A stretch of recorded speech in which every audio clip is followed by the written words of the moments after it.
പരിശുദ്ധ കന്യകാമറിയത്തിന്റെ ജനനം മുതൽ ഇന്ന് വരെയുള്ള വിശ്വാസവും പാരമ്പര്യവും ചരിത്രവും കൂട്ടിയിണക്കി പരമാവധി വിവരങ്ങൾ ചേർത്താണ് ഈ യൂട്യൂബ് പരമ്പര തയ്യാറാക്കിയിരിക്കുന്നത്. ദൈവത്തിന്റെ രക്ഷാകര പദ്ധതിയിൽ മാതാവിന്റെ പങ്ക് എത്രത്തോളം ഉണ്ടെന്ന് ശരിയായി പഠിച്ചാൽ മാത്രമേ ശരിയായ മാതൃഭക്തി നിലനിൽക്കുകയുള്ളൂ. അതിന് ഈ പരമ്പര വളരെയേറെ സഹായിക്കും.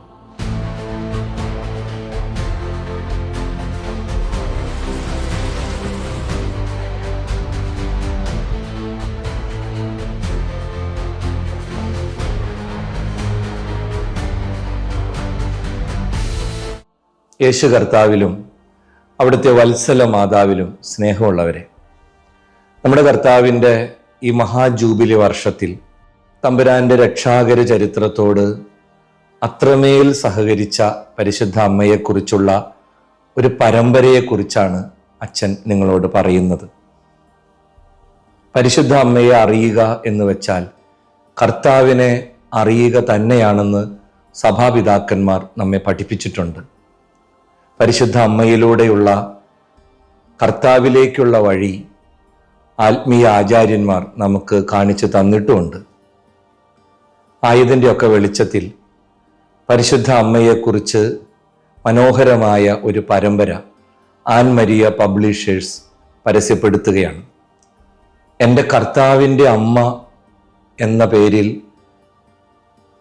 പ്രസിദ്ധപ്പെടുത്തുന്ന ഈ പരമ്പര പരിശുദ്ധ അമ്മയെക്കുറിച്ച് കൂടുതൽ അറിയാനും അമ്മയെ അറിഞ്ഞ് സ്നേഹിക്കാനും നമ്മളെ സഹായിക്കും. വലിയ മരിയ ഭക്തനായ ശ്രീ ലൂയിസ് പുല്ലൻ എഴുതിയ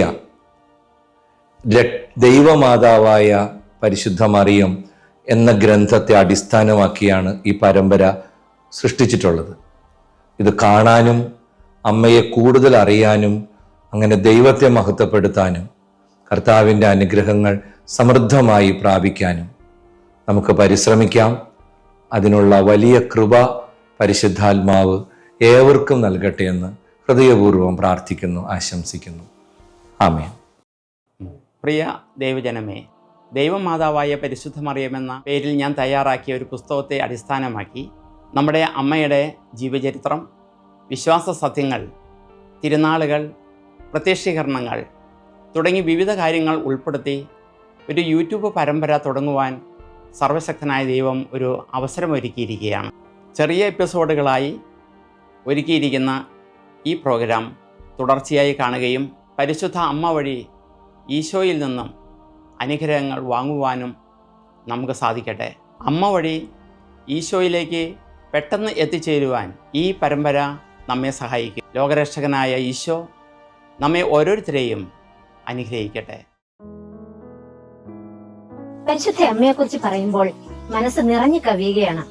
ഒരുപാട് കാര്യങ്ങൾ ഒരുമിച്ച് പറയാൻ തോന്നും. നമ്മുടെ മനസ്സിൽ ത്രിയേക ദൈവം കഴിഞ്ഞാൽ തൊട്ടടുത്ത സ്ഥാനത്ത് തന്നെ പരിശുദ്ധ അമ്മയുണ്ട്. അമ്മയോട് മധ്യസ്ഥം പ്രാർത്ഥിക്കുന്നത് മൂലം നാം ധാരാളം ദൈവകൃപ നേടുകയും അതുവഴി അമ്മ നമ്മളെ ഈശോയുടെ അടുക്കിലേക്ക് കൂടുതൽ ചേർത്ത് നിർത്തുകയും ചെയ്യും. ഇതാ നിന്റെ അമ്മ എന്ന കുരിശിൽ കിടന്നുകൊണ്ട് ഈശോ യോഹന്നാനോട് പറഞ്ഞല്ലോ. അത് യോഹന്നാനോട് മാത്രമല്ല, നമ്മൾ ഓരോരുത്തരോടും ലോകം മുഴുവനോടും കൂടെയാണ്. അമ്മയെ സ്നേഹിക്കുന്നവർ ഈശോയെയും സ്നേഹിക്കും.